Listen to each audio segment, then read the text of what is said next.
Hello. So apparently we're live and on the air. I didn't get a chance to finish my talk um, from earlier today because I had quite a number of interruptions, but that's good.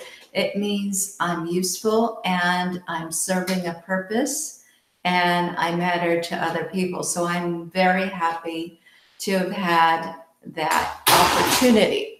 And right now, I don't have another computer with me. The other computer just got a new battery, but it's back at the house. So we'll see what I'm able to share with you guys. And it's possible that nobody will see this while it's live. But what I want to continue talking about is servitude and upper mobility and Manya the Maid.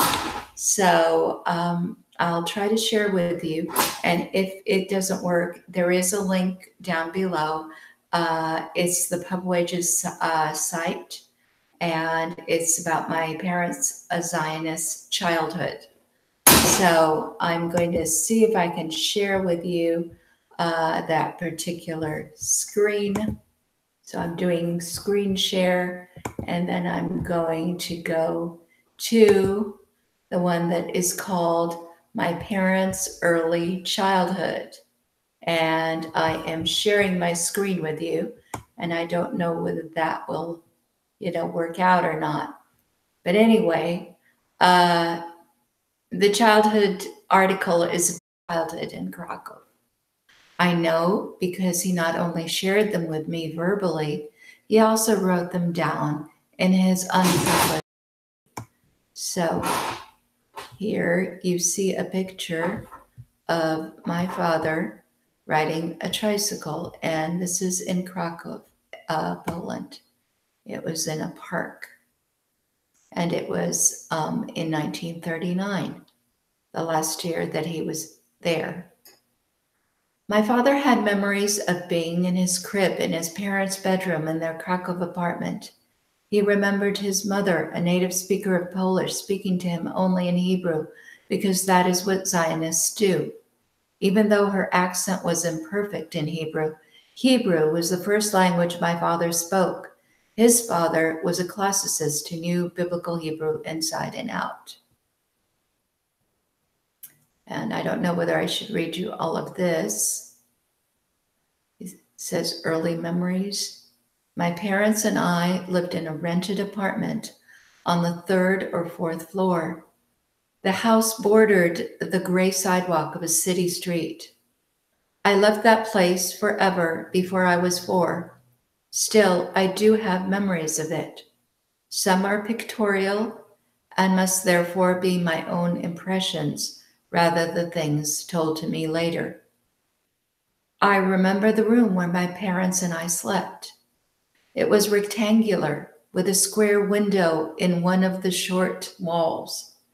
My crib was up against the opposite wall with my parents' beds in between.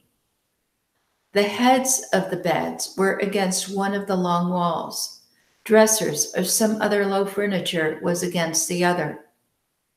In the corner, far from the window, a door opened into a corridor that connected with the rest of the apartment.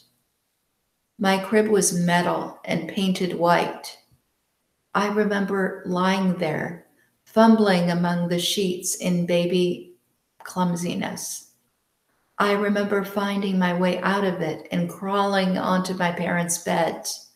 I also remember lying there for a midday rest with my mother reading to me for the Bible. Her Polish-influenced Hebrew pronunciation made the unfamiliar tint indistinguishable from the familiar food. That would be ohel, and the other one is ochel, but they both sounded the same. I wondered why it was that Abraham went into the food. However, the world was full of mysteries, and I didn't think too much about it. Of the inanimate objects that played a part in my life, I particularly remember a little old woman carved of wood. She was hollow and was used to dispose of my fingernail clippings. I dislike the process of clipping fingernails. It was explained that the old woman needed the clippings for food. Okay, and I'm not going to read everything, but anyway, in my article it says, my father had a lot more toys than my mother seems to have had. One of his favorite toys was a horse. And the first word he ever spoke was sus, which is horse in Hebrew. Anyway, I'm going to go and pass down. And this is the picture of Manya the maid holding up my father when he's a baby. The maid, a Polish young woman, also served as a nanny. She took my father to the park. The first one that my father could not remember, but that my grandparents were so impressed with that they mentioned her even when she was no longer in their employ, was named Manya. I know this, while my father did not know it when he was writing this, because I found her name on the other side of this photo. For a long time, I believed this photo was of my grandmother and my father when he was a baby. I inherited the photo in a frame. We have no pictures of my grandmother holding my father as a baby, but we do have a picture of Manya the maid. Please keep in mind that they had traversed borders at night with a very light load to leave Poland in 1939. What pictures we have are the pictures they carried on their person. Manya must have been remarkable. She picked up Hebrew from her Zionist young charge.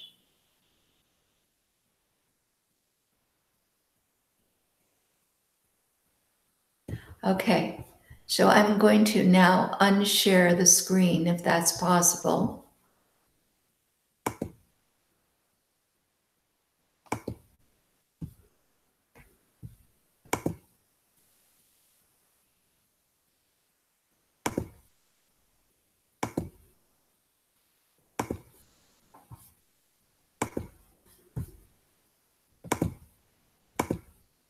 Okay, here I am. So apparently I'm back.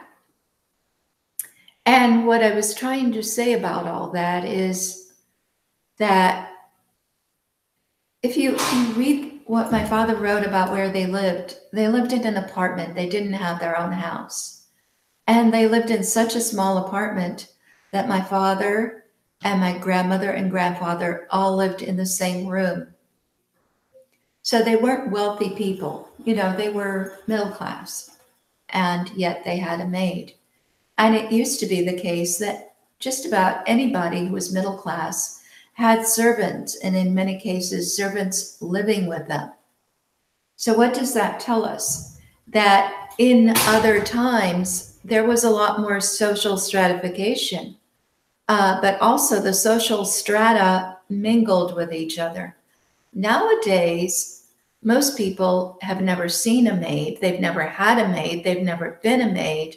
And they've never really interacted with people outside their social class. And there's really a lot less upward mobility when it's like this, I think.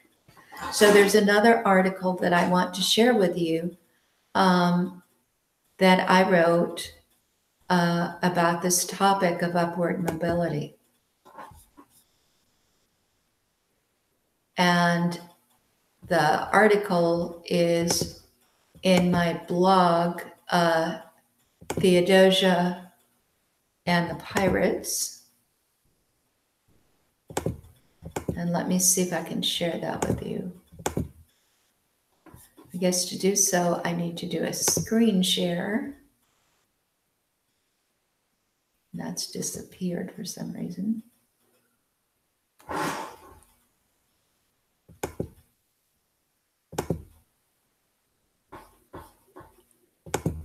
Okay.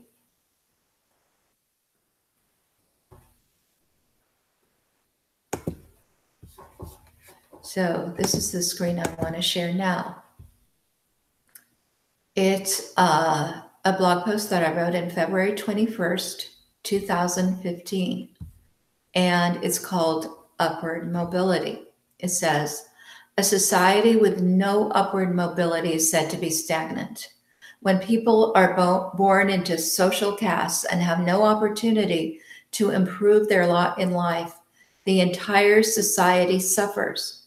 Since ancient times, the ability of those at the very bottom of the social pyramid to move up has been one of the ways in which we gauge the health of the entire body politic. Even societies where there are slaves demonstrate the value of upward mobility in their rate of manumission. For instance, in ancient Rome, there was such a high rate of slaves being freed by masters that in 357 BC, the state decided to capitalize on this and levied a 5% tax on manumission.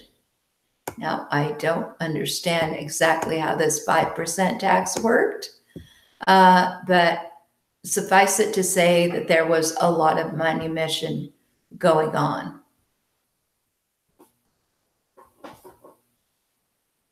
So, I kind of lost my place there. Here we are.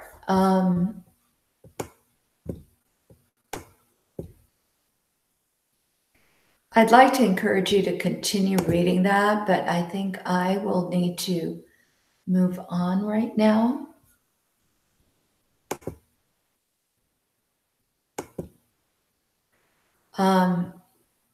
The point of the matter is that you can't have upward mobility unless you also have downward mobility. And that means that people can not only lose their fortunes when they are wealthy, that not only can they go bankrupt, but also that they can fall into servitude because of their situation. But at the same time, people who find themselves in servitude are often privy to the secrets of the household in which they serve. They learn the language that is used. They learn the mannerisms. They learn all of the trade secrets of belonging to a higher class. And as a result of this, they better their position and in many cases are able to elevate themselves. The example of Manya the Maid is that she picked up Hebrew while working in Poland in my grandparents' household. And that's worked for servants everywhere. And being a servant, while it was not a very desirable situation, was also a situation that launched many people into their rise to power. And there are even stories of slaves in the United States who came in shackles from the old world. You know, maybe the neighboring tribe had captured them in battle and sold them into slavery, and they were sold to Arab merchants. And the Arab merchants sold them to the English or the British, and they were brought to America. And then within one lifetime, not only was the servant freed, but he made a fortune, and he came to own other servants. And some of them were white people, and he was black. So there's a story of a man from Angola that had that kind of sweeping rise to power after having the misfortune of being a slave. Now, of course, that doesn't happen to everybody. And some people remain mired in the class into which they were born and stay there for generations. But that's what happens under stagnation. And that's why we don't want to have that. So if we want to have a lot of upward mobility, we have to have downward mobility. We have to have people interacting with people from other classes, and that happens in situations of servitude. And life is complicated. And let this be a teaser, because obviously this is not the right time nor the right place for this conversation. But whether you read my books or you read Nassim Taleb's Skin in the Game, I hope that you join me and my friends Julia and Michelle for our live stream on my other channel tomorrow, which is Friday, at 8:45 p.m. Central Time, or at 6:45 Julia's time in California. So for now, good night.